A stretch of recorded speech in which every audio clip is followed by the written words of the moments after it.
नमस्कार दोस्तों, welcome to PK classes. दोस्तों आज मॉडिफाइड रैंकिन साइकिल के बारे में जानेंगे। मॉडिफाइड रैंकिन साइकिल क्या है, कैसे वर्क करती है, work done modified Rankine cycle का क्या होता है, एडवांटेजेस एंड एप्लीकेशंस। सब्जेक्ट आपका thermal engineering and gas dynamic, जिसमें modified Rankine cycle and Rankine cycle अक्सर हमारे एग्जाम में पूछी जाती है। तो आइए दोस्तों देखते हैं मॉडिफाइड रैंकिन साइकिल।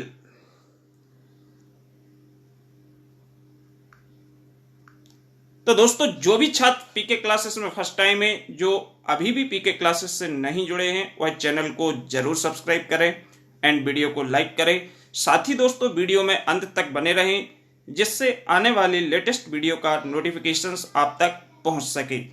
अब मॉडिफाइड रैंकिन साइकिल क्या है, सबसे पहले हम पीवी एंड टीएस डायग्राम की बात करें तो जो हमारे थर्मल पावर प्लांट होते हैं या पावर प्लांट होते हैं वो रैंकिन साइकिल पर वर्क करते हैं। लेकिन यहाँ पे जब बात आती है स्टीम इंजन की, मीन्स जब हम स्टीम इंजन की बात करते हैं तो जो स्टीम इंजन है, स्टीम इंजन हमारा किस पे, मॉडिफाइड रैंकिन साइकिल पर वर्क करता है। अब Rankine cycle and modified Rankine cycle में क्या डिफरेंस है, तो यहाँ पे जो हमारा प्रेशर वॉल्यूम डायग्राम है, इसमें जो क्लियरेंस वॉल्यूम है इसको नेग्लेक्ट किया गया है। साथ ही यदि रैंकिन साइकिल की बात करें तो रैंकिन साइकिल यहाँ पीवी डायग्राम में आपकी 5-1-2-4 ये हमारी रैंकिन साइकिल है। 5-1-2-4 रैंकिन साइकिल है, जबकि 5-1-2-3-4 आपकी मॉडिफाइड रैंकिन साइकिल होती है। तो इसमें क्या है कि जैसे हम स्टीम इंजन्स की बात करते हैं तो स्टीम इंजन में जब हमारी स्टीम 5 से सप्लाई होना स्टार्ट होती है और पॉइंट 1 तक सप्लाई होती है और हमारे सिलेंडर के अंदर जो पिस्टन का मूवमेंट है वो होता जाता है और आपकी जो स्टीम है वो सिलेंडर के अंदर एक्सपेंड होती है।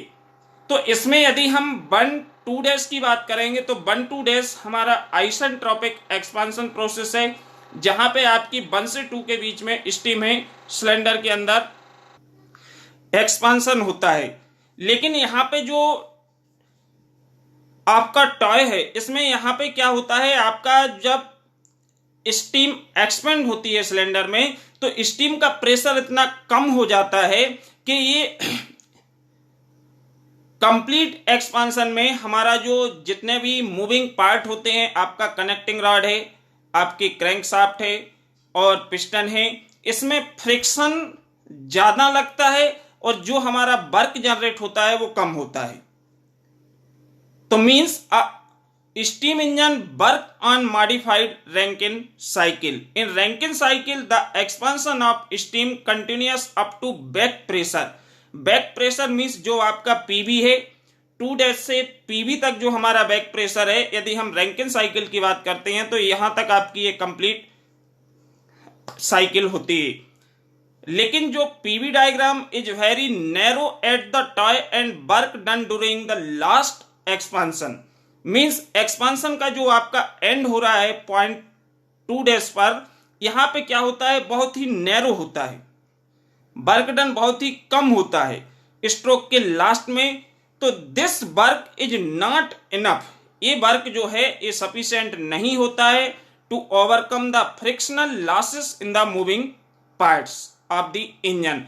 तो यहां पे जाके जो पिस्टन होती है, पिस्टन रुक जाती है, क्योंकि फ्रिक्शन लॉसेस ज्यादा होंगे, फ्रिक्शन फोर्सेस ज्यादा लगेगा, लेकिन जो पावर है वो पावर बहुत कम है। तो यहां पे जाके आपकी पिस्टन जो है वो क्या हो जाती है, सीज हो जाती है, रुक जाती है।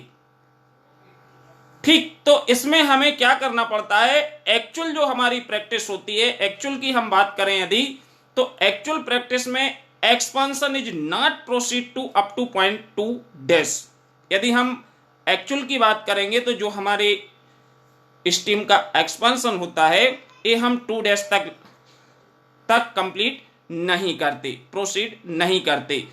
Therefore it is terminated at point 2। Means इसको हम पॉइंट 2 पे क्या होता है कि जो एग्जॉस्ट पोर्ट है ये खुल जाता है, और जैसे एग्जॉस्ट पोर्ट ओपन होता है तो हमारा कांस्टेंट वॉल्यूम पे हमारी जो स्टीम है वो रिलीज होना चालू हो जाएगी, मींस एग्जॉस्ट होना चालू हो जाती है। तो कांस्टेंट वॉल्यूम 2 से 3 तक। तो opening the exhaust port the pressure then drop suddenly. तो इसमें क्या होगा कि जो प्रेशर है, प्रेशर हमारा सडनली क्या होगा, ड्रॉप होगा 2 से लेके कहां तक, 3 तक। 2 से 3 तक कहां पे, कांस्टेंट प्रेशर पर। ठीक, तो इसमें जो आपका प्रेशर ड्रॉप हो रहा है, इसका जो रिजल्टिंग साइकिल है इसको हम क्या बोलते हैं दोस्तों, modified Rankine cycle. I hope आप समझ गए होंगे कि एक्चुअल जो आपकी रैंकिन साइकिल होती है वो 5-1-2-4 है, लेकिन जो हमारा एक्सपांसन के एंड में 2 से 2 के बीच में जो एक्सपांसन हो रहा है एक्चुअल साइकिल में, ये हमारा वर्क डन काफी कम होता है, स्मॉल होता है, नैरो एरिया है। तो यहां पे क्या होता है कि फ्रिक्शन ज्यादा लग रहा है और वर्क कम है, तो हमारी पिस्टन क्या होगी, वहीं रुक जाएगी, सीज हो जाएगी। तो इसको हटाने के लिए हम रैंकिन साइकिल को मॉडिफाइड करते हैं, क्योंकि यहां पे फ्रिक्शनल फोर्सेस ज्यादा होता है, फ्रिक्शनल लॉसेस ज्यादा होते हैं, किसके कंपैरिजन में, वर्क के कंपैरिजन में। तो हम क्या कर देते हैं, पॉइंट 2 जो है यहां से टर्मिनेटेड कर देते हैं, हटा देते हैं। तो इसमें हमारा हल्का सा वर्क तो कम होगा, क्योंकि एरिया कम हो रहा है तो वर्क डन तो रिड्यूस होगा, लेकिन इसके फायदे बहुत सारे होते हैं, एडवांटेजेस हैं वो ज्यादा होते हैं एज कंपेयर टू डिसएडवांटेजेस। तो मींस इसका जो रिजल्टिंग साइकिल्स होती है that is called modified Rankine cycle, जो आपकी है 5-1-2-3-4, ये हमारी मॉडिफाइड रैंकिन साइकिल कहलाती है। अब इसमें हम यदि वर्क डन की बात करें तो जो आपका वर्क डन होता है, वर्क डन हम देखेंगे तो वर्क डन सबसे पहले आपका 5-1-2-6, मींस एक तो आपका जो प्रोसेस है 5-1-2-6 ये वर्क डन हो जाएगा, प्लस इसमें वर्क डन जो ऐड होगा वो 2-3-4-6 ये वर्क डन भी इसमें इंक्लूड होगा। ठीक, तो इसका वर्क डन निकालने के बाद जो हीट सप्लाई होगी, हीट सप्लाई हमारी एंथैल्पी के टर्म में यदि हम कैलकुलेट करेंगे तो H1 - H4 एंथैल्पी होगी।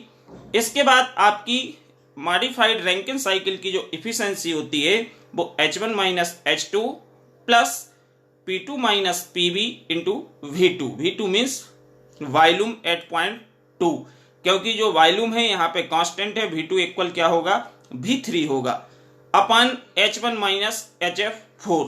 इस तरीके से हम जो मॉडिफाइड रैंकिन साइकिल होती है इसकी इफिशिएंसी को कैलकुलेट किया जाता है। अब इसकी एडवांटेजेस की बात करें तो इसमें हम यदि मॉडिफाइड कर रहे हैं तो इसके हमें फायदे क्या क्या मिलते हैं। The length of engine cylinder is reduce, क्योंकि जो स्ट्रोक लेंथ होती है ये हमारी क्या हो जाती है, डिक्रीज हो जाती है, कम हो जाती है। क्यों, क्योंकि आपने टर्मिनेटेड कर दिया, जो नैरो एरिया था एक्सपांसन के लास्ट में उसको हटा दिया, तो आपकी जो स्ट्रोक लेंथ है वो क्या होगी, रिड्यूस हो जाएगी। Second, the weight of the engine reduced, engine का जो वेट है वो भी हल्का सा कम हो जाएगा।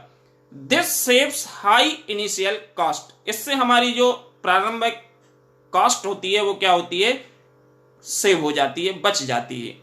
The power to weight ratio of engine is increase, जो इंजन का पावर टू वेट रेशो की बात करेंगे यदि, तो ये क्या होता है, बढ़ जाता है, और फ्यूल इकोनॉमी है काफी अच्छी होती है, हाई हो जाती है। एंड जो हमारा इंजन की साइज है या बोर डायमीटर होता है ये भी हमारा क्या हो जाता है, इसको नैरो एरिया को टर्मिनेट करने से क्या हो जाता है, कम हो जाता है। तो this is 6 advantages of modified Rankine cycle. Okay, आज के वीडियो में इतना ही, नेक्स्ट वीडियो में हम फिर मिलेंगे। वीडियो देखने के लिए आप सभी को बहुत बहुत धन्यवाद। Thank you.